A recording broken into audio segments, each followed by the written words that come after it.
Olá! No vídeo de hoje, nós vamos iniciar o estudo das transformações lineares, que são basicamente as funções que interessam estudar em álgebra linear, as funções que fazem sentido do ponto de vista de espaço vetorial. Para começar, eu vou falar assim por cima o que é transformação linear e alguns motivos por que é interessante estudar transformações lineares. Então, se vocês lembrarem, num espaço vetorial, a gente sempre tem duas operações, que é uma soma entre os vetores e multiplicação de escalar por vetor. Todo espaço vetorial tem essas duas operações que precisam satisfazer certas propriedades para ser considerado um espaço vetorial. E aí, se a gente parar para pensar, por exemplo, em cálculo, estava-se interessado em estudar funções, só que não funções quaisquer, funções que eram importantes, que iriam traduzir propriedades interessantes do ponto de vista dos espaços reais ou Rn, se é o caso de cálculo de várias variáveis. Então, por exemplo, estuda-se funções contínuas, funções deriváveis, funções integráveis, que são as que vão trazer ferramentas importantes para a teoria. No caso de álgebra linear, as funções que interessam estudar entre os espaços vetoriais não são funções quaisquer, mas sim aquelas que preservam a estrutura de espaço vetorial, que é a soma e a multiplicação por escalar. Então, já a gente vai ver a definição formal, mas a grosso modo é isso. Uma transformação linear vai ser uma função entre dois espaços vetoriais que preserva a soma de vetores e a multiplicação por escalar. Essas funções têm diversas aplicações, elas servem para modelar vários fenômenos do mundo real. Nós vamos ver alguns exemplos. No caso de espaços de dimensão finita, basicamente toda transformação linear ela vai se traduzir como multiplicação de matriz por vetor. Por isso que é bem comum, dependendo do contexto que está interessado em trabalhar, basicamente estudar como é que se dão essas multiplicações por matrizes e as propriedades em termos das matrizes em si, porque isso já vai traduzir boa parte das transformações lineares. Outro fato interessante das transformações lineares é que para conhecer o seu comportamento, as suas propriedades, basta a gente descrever o que a transformação linear faz numa base do espaço que está sendo considerado no domínio. Então, se eu sei o que essa função, como que ela age nos vetores de uma base, a partir daí está unicamente determinada toda a transformação linear. Então, por exemplo, se a gente pensar em um espaço Rn que tem dimensão n, para estudar transformações lineares de Rn em algum outro espaço, eu não preciso saber explicitamente o que a função faz em todos os vetores do Rn que são infinitos. Basta eu descrever e conhecer o que a função faz em n vetores de uma base. Então, a gente reduz um problema que inicialmente é infinito, trabalhar com qualquer vetor genérico do espaço, para os vetores de uma base, que no caso, por exemplo, de dimensão finita, vai ser um conjunto finito. Então, simplifica bastante a análise em algumas propriedades. E, além disso, ela é uma ferramenta que serve para compreender padrões, simplificar e relacionar problemas que às vezes parecem totalmente desconexos, mas quando a gente vai analisar via alguma transformação linear, a gente consegue traduzir de um contexto para o outro, às vezes tornando mais adequado, mais fácil de se analisar, e por aí vai. Alguns exemplos que eu já vou citar de cara, sem detalhar muito, onde aparecem transformações lineares. Por exemplo, se a gente pensar no plano ou no espaço tridimensional, rotações e reflexões podem ser descritas por transformações lineares.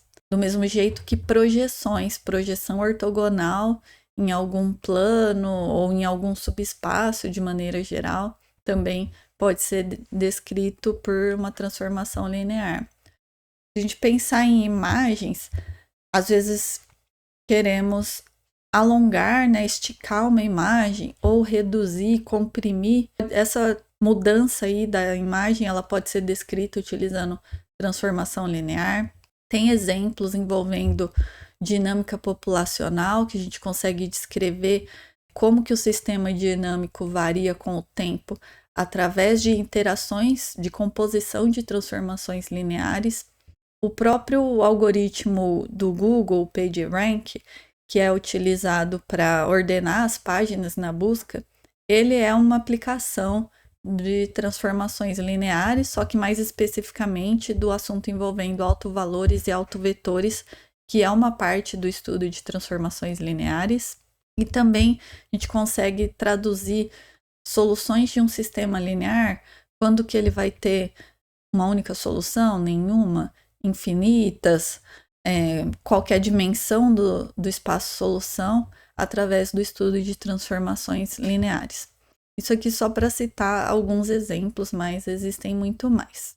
Agora, indo para a definição mesmo de transformação linear, lembrando que na nossa apresentação eu vou sempre considerar K como sendo os reais ou os complexos, são os corpos de escalares nos nossos espaços vetoriais considerados, e vamos considerar dois espaços vetoriais, aqui eu estou chamando de V e de W, sobre o mesmo corpo de escalares. Isso é importante, só vai ser possível definir uma transformação linear entre dois espaços se eles forem espaços sobre o mesmo corpo de escalares. Eu não posso definir uma transformação linear de um R espaço para um C espaço, por exemplo. Eu tenho que ter ou os dois complexos ou os dois reais. E a definição é essa. Uma função que satisfaz essas duas propriedades é chamada de transformação linear. Ela precisa satisfazer t de uma soma de vetores ser igual à soma do t desses vetores.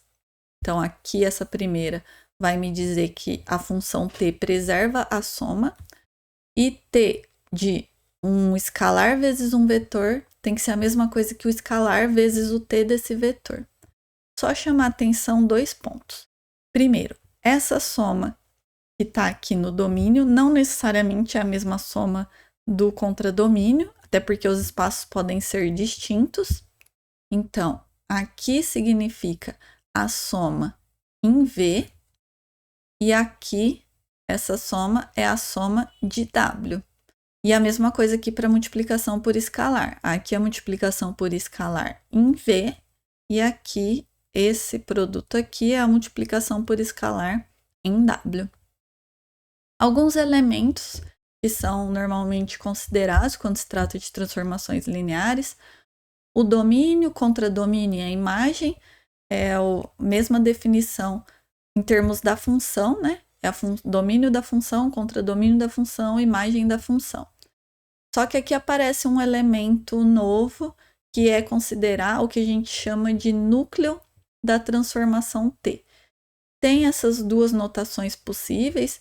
Kern de T vem do inglês kernel, ou alguns livros utilizam N de T para núcleo, né, pensando no português, ou até eu já vi nuc T, também é possível aparecer. É o conjunto dos vetores do domínio, tal que o T deles é o vetor nulo no contradomínio. Eu coloquei um primeiro exemplo de uma função aqui de R2 para R2, que nós vamos verificar que é uma transformação linear. Para demonstrar que essa função é uma transformação linear, nós temos que verificar as duas propriedades da definição, que preserva a soma e a multiplicação por escalar. Eu vou começar verificando que preserva a soma. Para isso, eu tenho que considerar dois vetores no domínio, eu vou chamar de x1, y1, x2, y2, calcular o t dessa soma e verificar se isso dá a mesma coisa do que a soma do t aplicado em cada um dos vetores. Então, eu vou começar dessa forma, somando no domínio, no caso aqui o domínio e o contradomínio são iguais. A operação vai ser a mesma.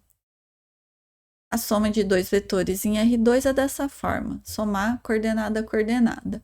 Aplicando o t dessa soma, de acordo com a definição da função, vai ser o vetor que na primeira entrada tem a soma da primeira com 2 vezes a segunda. Então, vai ficar x1 mais x2 mais 2 vezes y1 mais y2. E na segunda coordenada, nós vamos ter menos 3 vezes a primeira coordenada do vetor. Então, por enquanto, guarda isso daqui. Vamos calcular o que é t do primeiro vetor somado com t do segundo vetor. T do primeiro vetor, de acordo com a definição da função, vai ser x1 mais 2y1 e aqui na segunda coordenada 3x1. Do segundo vetor, x2 mais 2y2 e aqui menos 3x2. Agora, se a gente somar aqui no contradomínio, eu fico com x1 mais x2 mais 2y1 mais 2y2. E na segunda coordenada, menos 3x1 menos 3x2. E se a gente comparar, isso que a gente obteve aqui na segunda linha é exatamente igual ao que está aqui na primeira, se eu simplesmente fazer a distributiva desses produtos com essas somas. Então, deu igual, como eu parti de vetores genéricos, isso vale para quaisquer vetores em R2. Então, já verifiquei que preserva a soma. E depois teria que verificar que preserva a multiplicação por escalar. Se eu fizer a multiplicação por escalar antes de aplicar t, vai ficar lambda x, lambda y. E aí, quando eu substituir pela definição da função, vai ficar lambda x mais 2 lambda y, e aqui menos 3 lambda x. E agora, se eu pegar um lambda, multiplicar aqui, isso aqui multiplica coordenada a coordenada. E quando eu fizer essa multiplicação, vai ficar lambda x mais 2 lambda y menos 3 lambda x.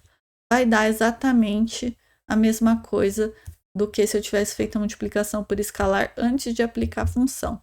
Então, também verifica a segunda condição e, portanto, é uma transformação linear. Ainda nesse exemplo, eu quero ilustrar geometricamente o que significa a transformação linear. Então, primeiro a gente observa, se eu tiver a base canônica, que é E1, 1, 0, e E2, o 0, 1, o que a t faz nesses dois vetores? Simplesmente apliquei a definição aqui e eu resulto nesses vetores. Agora o que eu quero observar é o seguinte, se eu tiver um xy qualquer, ele se escreve como x vezes E1 mais y vezes E2. Combinação linear dessa base com esses escalares aqui. Portanto, se eu aplicar o t nesse vetor, como é transformação linear, t dessa soma vai ficar a soma dos t's. E os escalares x e y vão poder também sair para fora do t. Então, eu vou ficar com essa combinação linear aqui. Ou seja, t de qualquer vetor xy vai ser x vezes 1 menos 3, que é o t do E1, mais y vezes 2, 0, que é o t do E2. Isso aqui já adianta uma ideia que eu comentei no início, que basta eu conhecer o que a função faz numa base para eu conseguir descrever em qualquer vetor do espaço. Porque qualquer vetor do espaço se escreve como combinação linear da base. E aí o fato da t ser uma transformação linear me permite quebrar o t dessa forma, envolvendo os escalares que aparecem na combinação linear e o t dos vetores da base.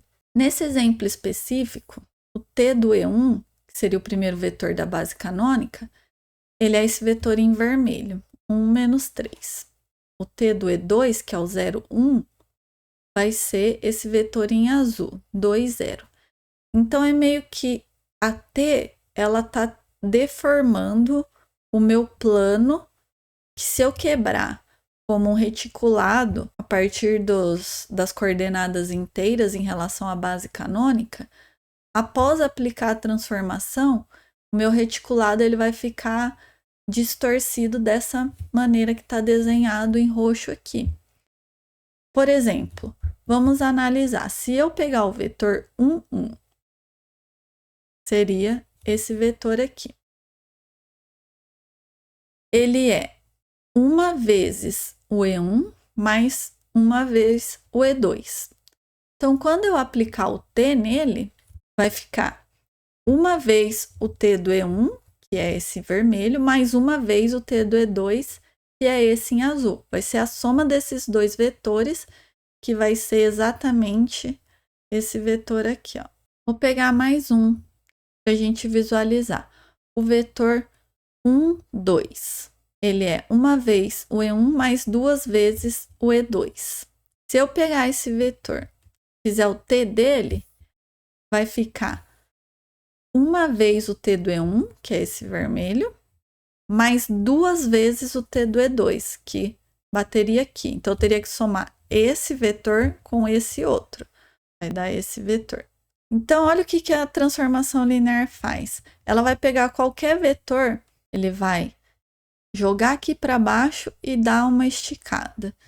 E na direção Y, ele vai deitar, né? Jogar para o eixo X e também dar uma esticada no fator 2. E é por isso que, se a gente pensar nesse reticulado que eu desenhei anteriormente, cujos vértices eles são os vetores que têm coordenadas inteiras em relação à base canônica, ele vai ser transformado nesse outro reticulado que eu coloquei aqui em roxo. Então, geometricamente, é isso que essa transformação linear está fazendo no plano.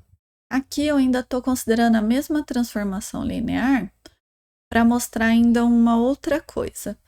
Usando o fato que T de qualquer vetor vai ser a combinação linear do T desses vetores da base canônica. Substituindo esses vetores e agora usando uma outra propriedade, que é uma matriz multiplicada por um vetor, ela é exatamente a combinação linear das colunas dessa matriz, com os escalares sendo as entradas desse vetor aqui. Então, a gente descreve a imagem de qualquer vetor como sendo esta matriz aqui, que eu estou chamando de A, multiplicada pelo vetor. É o que está escrito aqui embaixo. Isso, quando se trata sempre de transformações lineares envolvendo Rn ou Cn, vai se generalizar.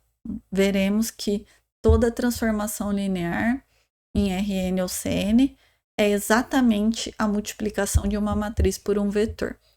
No caso de outros espaços, que não Rn e Cn, aí não é exatamente matriz vezes vetor, porque podem envolver outros elementos como funções, polinômios, matrizes, etc. Mas a gente ainda tem como traduzir para essa questão de matriz com vetor, utilizando o que a gente chama de matriz da transformação linear, que vai ser estudado em outro vídeo. Agora eu vou apresentar alguns outros exemplos de transformação linear, começando com esses triviais, que são a transformação nula e a identidade. Então, dados quaisquer dois K-espaços, sempre existe pelo menos essa transformação linear entre eles, que é a transformação nula, levar todo mundo no vetor nulo do contradomínio. Isso aqui facilmente vocês verificam que é uma transformação linear que preserva a soma e a multiplicação por escalar e, portanto, é uma transformação linear. E essa segunda, dado qualquer espaço vetorial, a função identidade dele nele mesmo também vai ser uma transformação linear. Aqui eu estou com um outro exemplo, que é uma transformação que vai de um espaço nele mesmo, fixado qualquer escalar, essa função, que pega todos os vetores e multiplica por esse escalar fixado, ela é uma transformação linear. Em geral, se esse escalar for real e maior ou igual que 0 e menor ou igual que 1, a gente chama essa função de contração, e se for maior que 1, de dilatação. Aqui está uma ilustração dessa transformação linear no plano R2, pensando que eu estou com um escalar maior que 1, então ela é uma dilatação. O que ela faz com os vetores? Basicamente, todo vetor vai ser só um pouquinho esticado. Então, essa é a imagem desses vetores que estão aqui. Eu estou pegando esse vetor, multiplicando por um escalar maior que 1. Agora, aqui tem outros exemplos. Por exemplo, se eu fixar K3, que pode ser C3 ou R3, e matrizes 2x2 com entradas em K. Essa função que está aqui, ela é uma transformação linear. Ela vai associar um vetor do domínio a essa matriz, cujas entradas estão descritas em função das coordenadas do vetor no domínio. Vou deixar como exercício esses dois exemplos, vocês verificarem que preserva a soma, preserva a multiplicação por escalar. E a mesma coisa esse exemplo 6, que é a derivação no espaço de polinômios. Aqui PR significa o espaço de todos os polinômios com coeficientes reais, pode ser de qualquer grau. E o operador, esqueci de comentar, quando a transformação vai de um espaço nele mesmo, a gente chama também de operador linear. A derivação pega um polinômio e leva na sua derivada, tá descrito aqui. Esse mesmo exemplo ele poderia ser generalizado para espaços de funções deriváveis ou qualquer subespaço de funções deriváveis é possível definir. E aí, se vocês lembrarem lá do cálculo, a derivada da soma é a soma das derivadas. E a derivada de um escalar vezes uma função é o escalar vezes a derivada da função.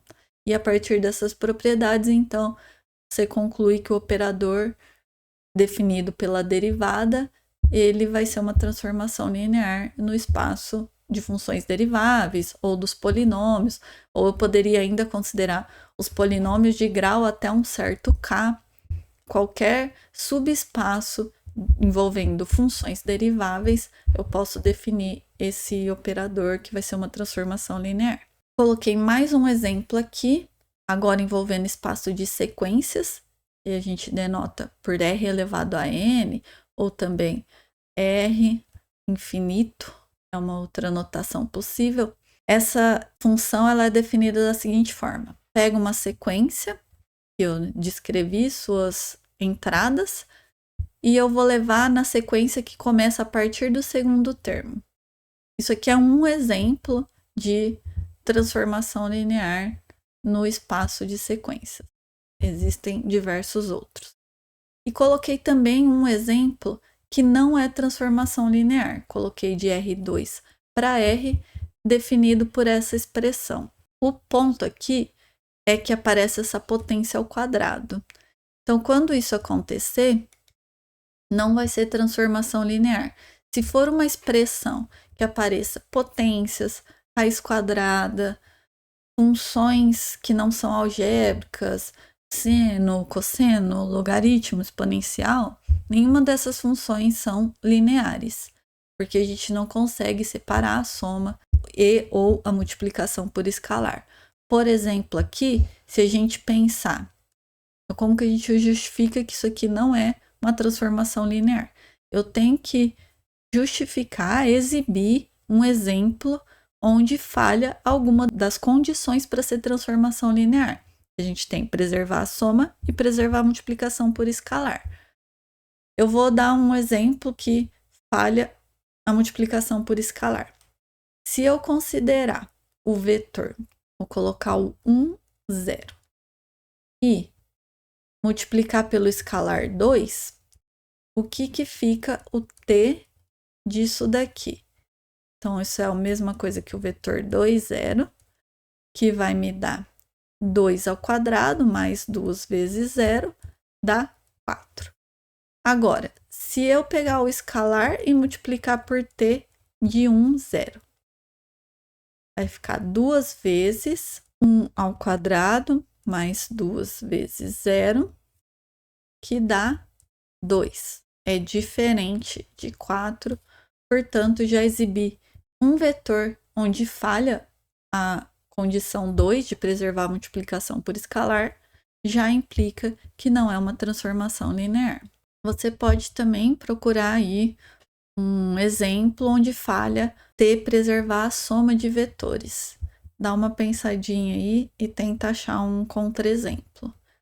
Mas, em geral, para as funções serem transformações lineares nos espaços vetoriais, o que envolve no contradomínio as entradas, seja as entradas de vetor, ou de matriz, ou de sequência, ou coeficientes de polinômio, depende do espaço que você está considerando, mas elas têm que ser funções lineares das coordenadas dos vetores no domínio. E basicamente funções lineares são polinômios de grau 1 nessas variáveis. Então, pensando aqui nesses dois espaços, qualquer função que eu construísse da seguinte forma, que a imagem fosse um ax mais um by com a e b reais, isso aqui seria um polinômio de grau 1, vamos pensar assim, em termos das coordenadas dos vetores. Toda função dessa forma vai ser uma transformação linear. E toda função que não tenha esse formato não vai ser uma transformação linear.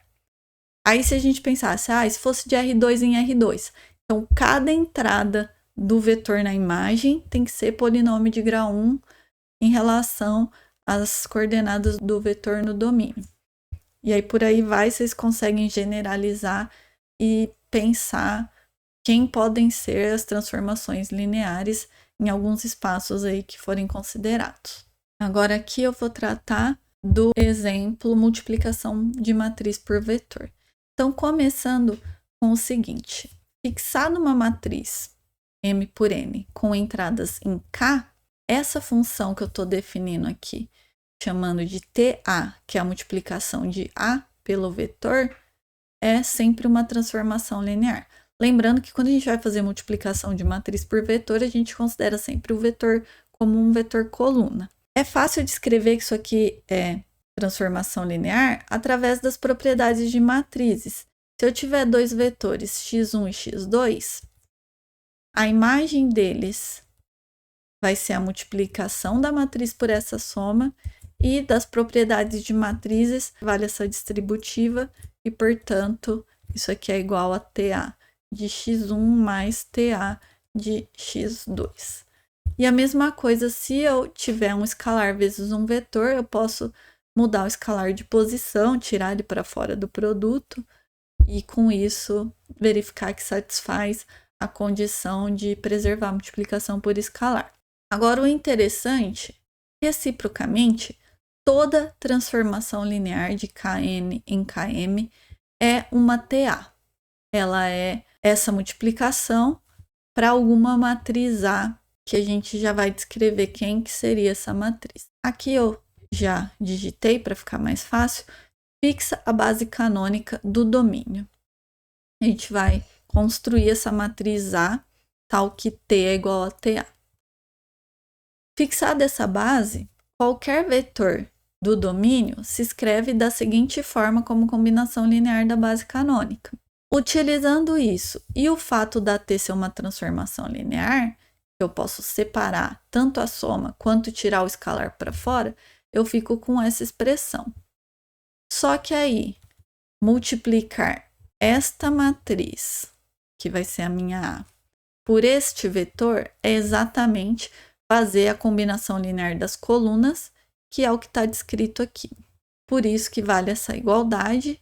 E, portanto, se eu definir a matriz A como sendo a matriz que em cada coluna contém a imagem dos vetores da base canônica por T, eu vou ter exatamente que T é TA, essa multiplicação aqui de matriz por vetor com essa matriz A, cujas colunas são as imagens dos vetores na base canônica. Aqui mais um exemplo, coloquei de R2 em R2 a rotação por um ângulo θ. Então, essa transformação faz o seguinte, qualquer vetor do plano, a imagem dele vai ser a rotação desse vetor por um ângulo θ. Quando não fala nada, o padrão é considerar a rotação no sentido anti-horário. Aqui está desenhado o que essa T faz com os vetores da base canônica, E1 e E2. O T do E1 vai ser, rotaciona aqui esse vetor pelo ângulo θ. E o T do E2, a mesma coisa. Quando eu rotacionar, vou cair nesse outro vetor aqui. Agora, como é que eu descrevo o T desses dois vetores em relação ao ângulo θ? É só a gente olhar aqui geometricamente, pensando nesse triângulo retângulo, o que aparece aqui? Aqui vai ser exatamente a coordenada y do T do E1. Essa coordenada y é o escalar que aparece na direção de multiplicar o E2. Ele é dado por, pensando que esse vetor ele vai ter norma 1, vai ter comprimento 1, né? Porque eu não alterei o comprimento do vetor E1 ao rotacionar. Eu só rotacionei o vetor com o mesmo comprimento. Então, a hipotenusa desse triângulo aqui é 1. Com isso, esse pedacinho vai ser seno. Então, na direção de E2, o T do E1 ele é seno θ vezes E2. E na direção de E1, ele é essa medida aqui, que é o cosseno de θ. Então, vai ser cosseno θ1. E a mesma coisa aqui pensando para o E2. Na direção do E2, que é o eixo Y, ele vai ter esta medida aqui, que é a mesma que essa aqui, que é cosseno θ E2. Já na direção do eixo X, ele vai ter essa medida, só que no sentido oposto do vetor E1. Por isso que aparece esse sinal de menos seno θ1. Então, está aqui descrito quem que é o T dos vetores da base canônica. E agora, utilizando que T é uma transformação linear, a gente pode quebrar dessa forma.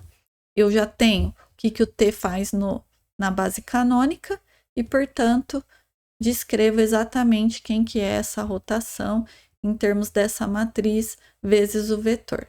Essa matriz aqui é o que a gente chama de matriz de rotação no ângulo θ, justamente porque ao multiplicar essa matriz por um vetor qualquer, eu resulto num outro que é o rotacionado pelo ângulo θ. Bom, agora que a gente já viu bastante exemplos, eu vou apresentar as primeiras propriedades envolvendo transformações lineares. Essa primeira aqui, ela seria mais básica porque a gente demonstra a partir da definição mesmo. É possível provar que toda transformação linear leva o vetor nulo no vetor nulo. Não tem outra possibilidade para a imagem do vetor nulo se for uma transformação linear. Para demonstrar esse item, vocês podem, por exemplo, trabalhar com o vetor nulo escrito como o nulo mais o nulo e utilizar que preserva a soma, ou o vetor nulo ele pode ser o escalar zero vezes qualquer vetor. E aí tira o escalar, também vocês concluem. Essa segunda vocês conseguem verificar utilizando o escalar menos 1. E essa terceira é uma indução rápida, a gente até usou essa propriedade, a partir das duas condições que definem transformação linear. Essas propriedades e todas as outras que a gente deduzir e que são válidas para transformações lineares, a gente pode usar, por exemplo, também para dizer que uma função não é uma transformação linear. Essa função que está definida aqui de R2 em R2 não vai ser uma transformação linear por conta dessa soma por essa constante aqui que aparece. Com isso, é simples de verificar que o T do vetor nulo não dá o vetor nulo. E isso não pode acontecer para transformação linear. Todas têm que levar o vetor nulo no vetor nulo. Então, por aqui, a gente já conclui que não é transformação linear. Agora, esse teorema é central no assunto de transformações lineares.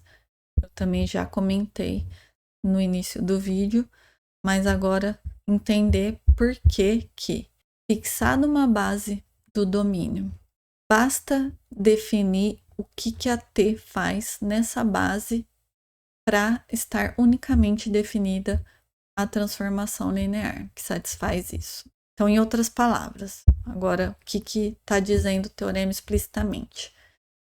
Fixa um subconjunto do contradomínio qualquer, isso aqui não precisa ser base, nem LI, nem nenhuma restrição, pode ter vetores repetidos, inclusive, e definindo a imagem de cada vetor da base, que no caso eu estou definindo como esses V's, existe uma única transformação linear definida no espaço inteiro que satisfaz essa condição aqui.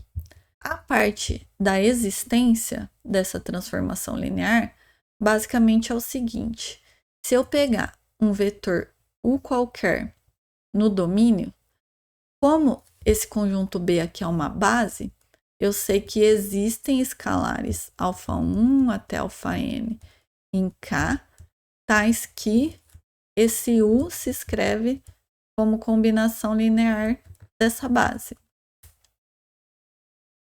E aí eu defino o T de U da única maneira possível, tal que isso vai satisfazer a condição para ser transformação linear que a gente já observou.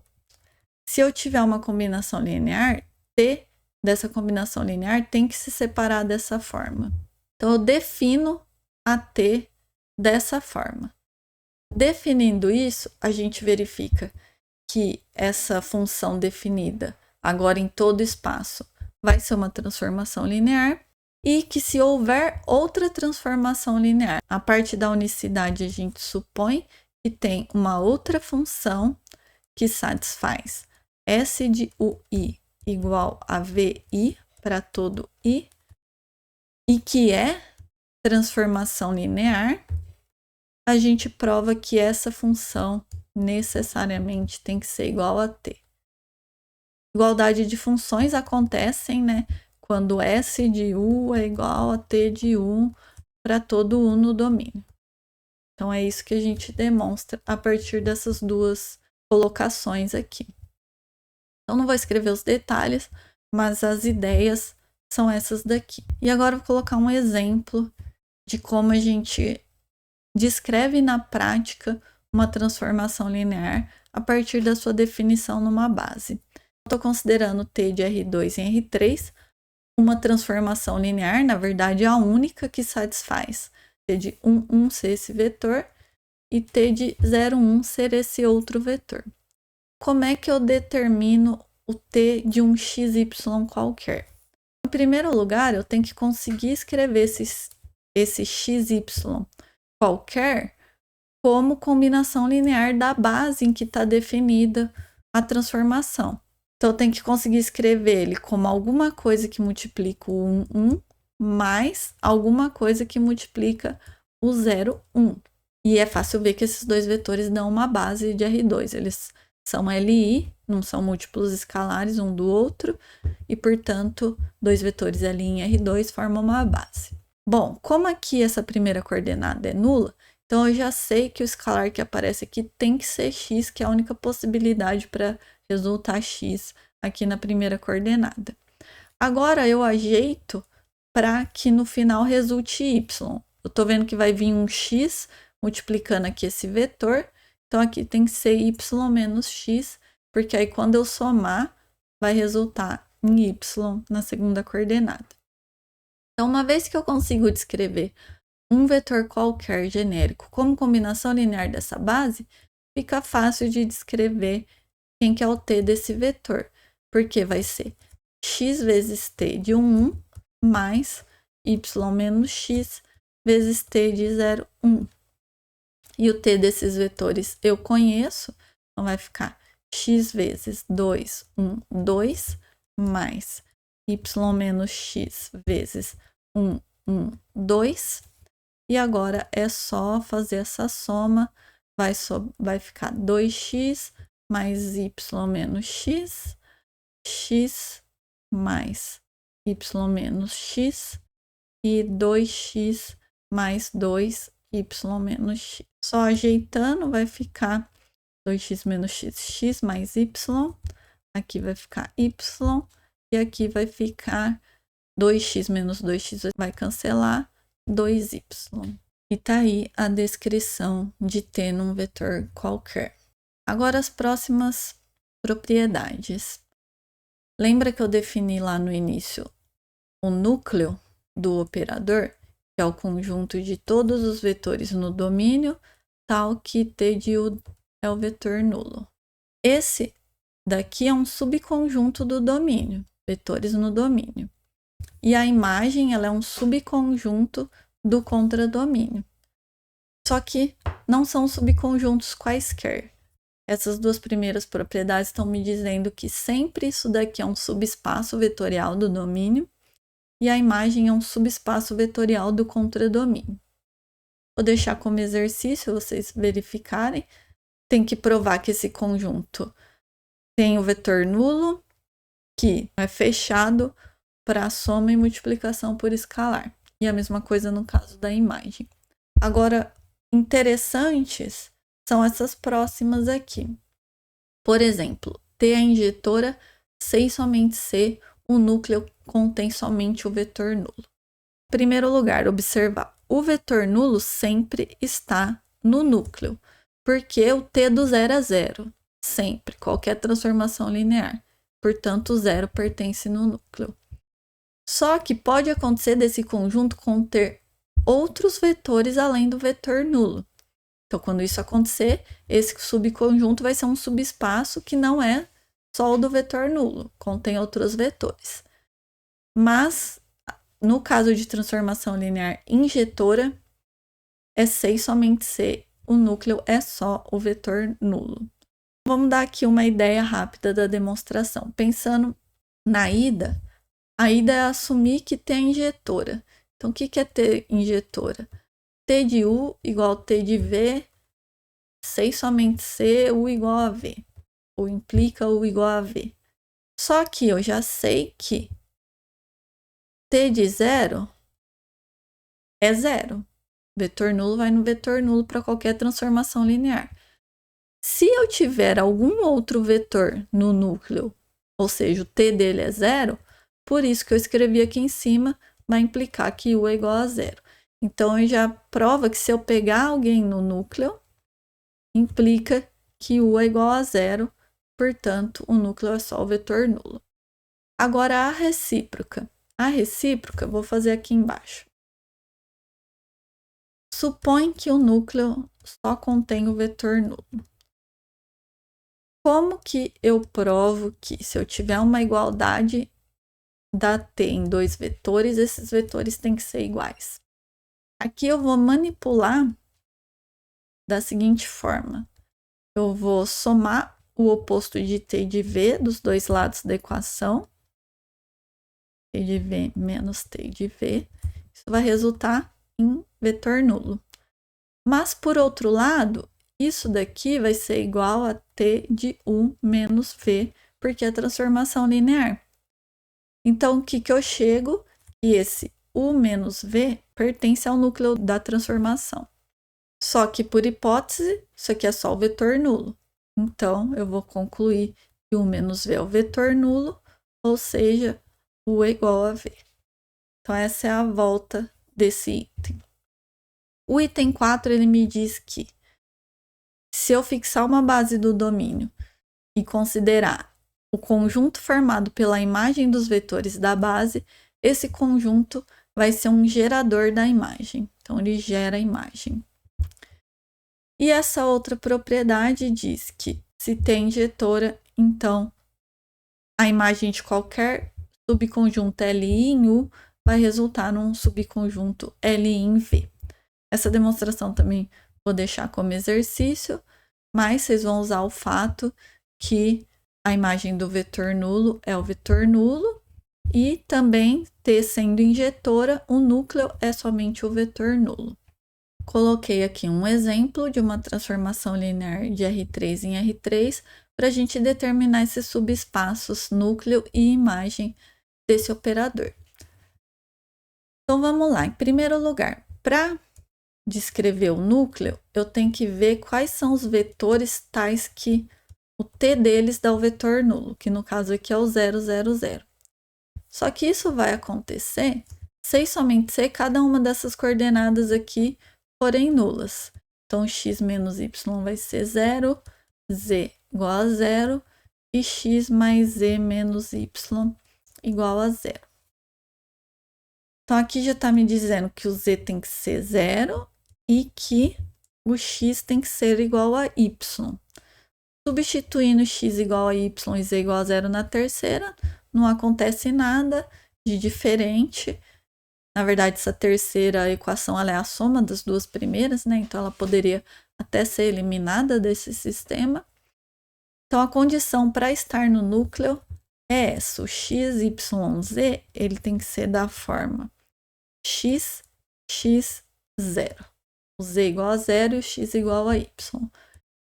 Ou seja, vão ser todas as combinações lineares desse vetor aqui, para todo x em R. Então, o que eu obtenho? Que o núcleo vai ser exatamente o subespaço gerado por esse vetor aqui. E agora, para a imagem, a gente vai usar outra propriedade que diz que T de uma base gera a imagem. Então, eu vou considerar a seguinte base canônica de R3, e eu sei que o gerado pelo T dessa base vai dar a imagem. Então, vamos calcular quem que dá o T do E1. T do E1 é o 1, 0, 0. Então, vai resultar aqui, ó, 1, 0, 1. T do E2 E2 é o 0, 1, 0. Então, y igual a 1 e o resto 0. E o T do E3 é o 0, 0, 1. Tem o z igual a 1 e o restante igual a 0. Vai ficar 0, 1, 1.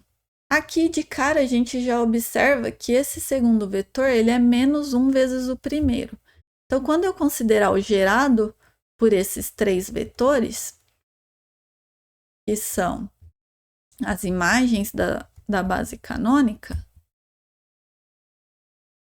eu posso, se eu quiser, eliminar esse vetor aqui, vai ser o mesmo gerado pelos dois vetores restantes. Isso daqui vai dar a imagem. Esses dois vetores não são múltiplos escalares um do outro, e, portanto, esses dois vetores formam uma base da imagem. O próximo teorema, também muito importante, é conhecido como teorema do núcleo e imagem. Ele diz: se eu tiver uma transformação linear e a dimensão do domínio for finita, então a dimensão do domínio é exatamente a dimensão do núcleo mais a dimensão da imagem. Em primeiro lugar, isso aqui é uma igualdade entre os números que são essas dimensões. Não é verdade que U é, por exemplo, a soma direta do núcleo com a imagem. Primeiro que, em geral, isso nem faz sentido. Se o V for diferente de U, a imagem é um subconjunto de V. Então, não faz sentido falar que essa soma dá U, porque a imagem não vai estar contida em U. E mesmo que estivesse, mesmo que seja U e U aqui, também, em geral, não é verdade isso. Então, não confundam. Aqui é só uma igualdade entre os números que correspondem a essas dimensões. Por exemplo, voltando aqui no exemplo anterior, a gente obteve que a dimensão do núcleo é 1 e aqui a dimensão da imagem é 2.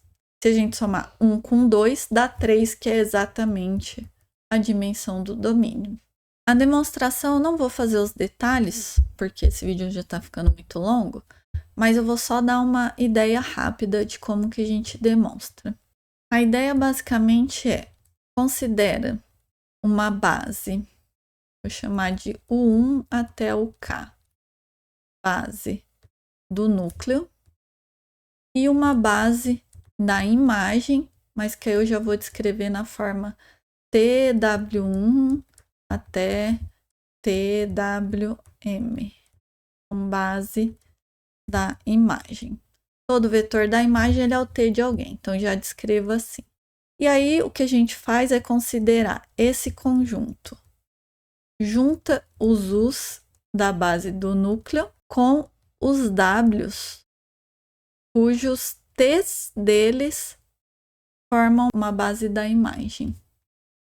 E aí, a gente prova que isso daqui é uma base de U. Então, demonstra que esse conjunto é LI e gera o espaço U. Demonstrando isso, está finalizado, porque qual a quantidade de vetores nessa base? É exatamente a quantidade dos vetores na base do núcleo, junto com a quantidade dos vetores da base da imagem. Coloquei aqui um exemplo para a gente determinar dimensão do núcleo e da imagem. Conhecendo o teorema do núcleo e imagem, a gente sabe que a dimensão do domínio, que é 3, é igual à dimensão do núcleo mais a dimensão da imagem. Então, se a gente quer determinar essas duas dimensões, basta eu determinar uma delas e a outra vai seguir por essa igualdade aqui, eu não preciso fazer conta. Então, eu preciso encontrar uma base ou do núcleo ou uma base da imagem, porque aí com isso, se eu encontrei uma base, eu encontrei a dimensão. Nesse caso, eu acho que o mais simples é determinar uma base da imagem, porque está dado o que o T faz nesses 3 vetores 1, 0, 1, 0, 1, 0 e 0, 0, 1. Esses 3 vetores, facilmente a gente verifica que eles são LI. Se eles são LI, forma uma base de R3, porque tem 3 vetores no espaço de dimensão 3 e 3 vetores LI. Então, se é uma base, T dessa base gera a imagem. Então, eu já sei que a imagem vai ser o gerado pelo T desses 3 vetores, que já está descrito lá em cima, quem que é o T desses 3 vetores. Então, com isso, eu já tenho um conjunto gerador da imagem. Só que esse conjunto gerador não necessariamente é uma base. E no caso, a gente verifica que de fato não é uma base. Porque se eu fizer esse primeiro vetor menos 2 vezes o segundo vetor, eu vou obter, ó, 2 vai cancelar com menos 2, x menos 2x vai dar menos x, vai sobrar aqui um mais x ao quadrado. Ele é menos 1 vezes o terceiro vetor. Ou seja, basicamente consegui escrever o terceiro como combinação linear dos 2 primeiros. Basta eu multiplicar essa equação inteira aqui por menos 1. Então, menos 1 vezes o primeiro vetor mais 2 vezes o segundo vai resultar no terceiro vetor. Eu escrevo o terceiro como combinação linear dos 2 primeiros, portanto, esse conjunto não é LI, ele é LD. Agora, se eu eliminar esse terceiro vetor do conjunto gerador, eu vou gerar o mesmo espaço, que no caso é a imagem, mas agora esses 2 vetores que sobraram, eles são LI. Eles não são múltiplos escalar um do outro. Portanto, a dimensão da imagem é 2. E agora esse conjunto que sobrou, ele é uma base. Se a dimensão da imagem é 2, pelo teorema do núcleo e imagem, a dimensão do núcleo tem que ser 1, já que aqui é 2 e a soma tem que dar 3. E aí está determinado. A dimensão do núcleo é 1, da imagem é 2, e eu nem precisei descrever quem que é o núcleo da transformação. Para finalizar, eu vou entrar no conceito de isomorfismo. Isomorfismo vai ser uma transformação linear entre 2 espaços que é bijetora. Então, ela tem que ser injetora e sobrejetora. Quando o mesmo espaço está no domínio e no contradomínio, a gente também chama de automorfismo. E, por fim, dizemos que os 2 espaços são isomorfos se existe um isomorfismo entre eles. Pode existir mais de um isomorfismo, mas se existir, a gente diz que os espaços são isomorfos. Eu vou começar aqui com esse primeiro exemplo de R2 em P1, que é o espaço dos polinômios de grau no máximo 1, e verificar que esse conjunto aqui é um isomorfismo. Então, a gente, a rigor, precisaria verificar que é injetora e sobrejetora. Só que nós temos o teorema do núcleo-imagem. Então, isso vai simplificar um pouco a nossa vida. Eu posso escolher apenas um dos dois para demonstrar, porque eu já sei que a dimensão aqui é 2. Então, a dimensão do domínio vai ser igual à dimensão do núcleo mais dimensão da imagem. Vamos descrever, por exemplo, quem que é o núcleo. Poderia escolher a imagem também. T de AB vai ser 0, C e somente C. A mais B, X é 0. Quando que um polinômio é um polinômio nulo? Se os seus dois coeficientes forem nulos. A igual a 0, A mais B igual a 0. Daqui eu vou tirar que A tem que ser igual a B igual a 0. Portanto, T de alguém é 0, C e somente C. Esse alguém é o vetor nulo. Ou seja, o núcleo é somente o vetor nulo, que já me implica que T é injetora. Mas, além disso, eu tiro, como o núcleo é só o vetor nulo, é o espaço só com o vetor nulo, a dimensão é 0. E, portanto, a imagem tem que ter dimensão 2. Só que a imagem, ela é um subespaço do espaço de polinômios de grau até 1, que no caso a dimensão é 2. Se eu tenho um subespaço com a mesma dimensão, isso implica que esse subespaço é todo o espaço. Então, daqui eu tiro que T é sobrejetora. Se a imagem é tudo, T é sobrejetora.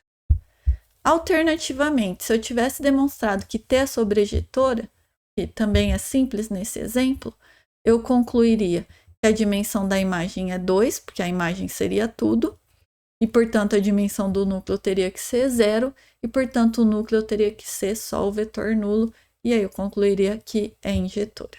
E aí vem essa proposição que generaliza essa ideia do exemplo ali.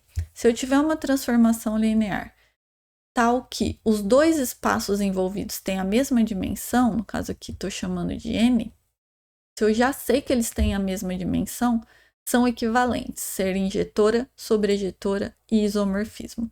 Então, na prática, você não precisa demonstrar as duas coisas, injetora e sobrejetora. Basta você escolher uma das duas e, no fundo, a outra vai seguir pelo teorema do núcleo em imagem, e aí você vai concluir que é um isomorfismo. E também chama a atenção que essa proposição não é válida se a dimensão for infinita. Por exemplo, se a gente pensar no espaço de todos os polinômios de qualquer grau, o operador derivação é sobrejetor e não é injetor.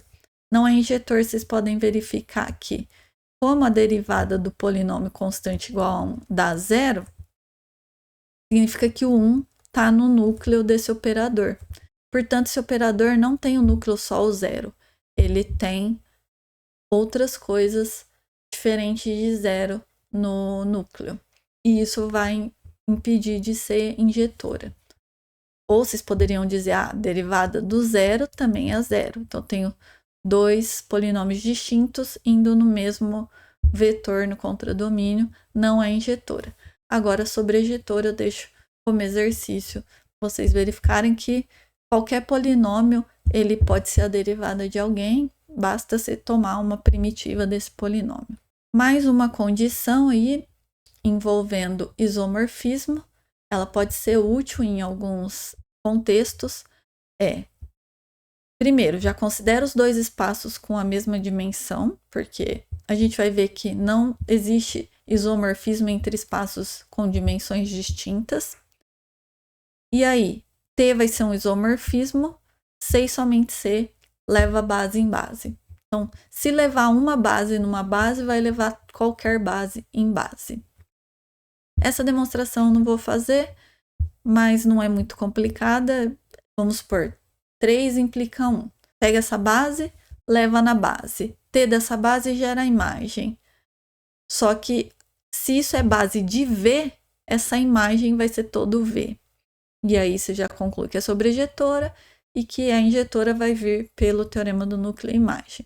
Enfim, vou pular essa demonstração por falta de tempo mesmo, para não ficar muito longo. Vamos ver esse exemplo que a gente já viu anteriormente, se é ou não um isomorfismo. Então, eu tenho os dois espaços com a mesma dimensão 3 e a T está descrita numa base. Esse exemplo a gente já viu antes, aqui, onde a gente calculou a dimensão do núcleo e da imagem. Daqui a gente já sabe que não é um isomorfismo, porque o núcleo tem dimensão 1 maior que 0, portanto não é só o 0, não é injetora. Ou a imagem tem dimensão 2, portanto a imagem não é todo o contradomínio, então não é sobrejetora. Mas vamos utilizar agora a outra proposição que a gente acabou de ver. Essa proposição aqui.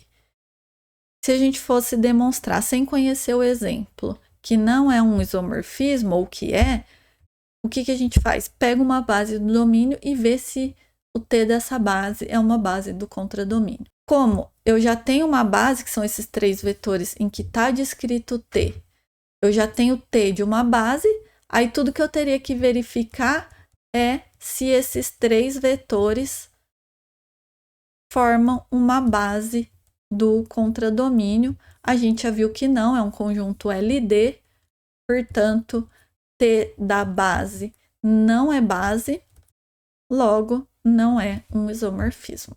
O outro exemplo que a gente já viu, que nesse caso é um isomorfismo. O que a gente poderia fazer?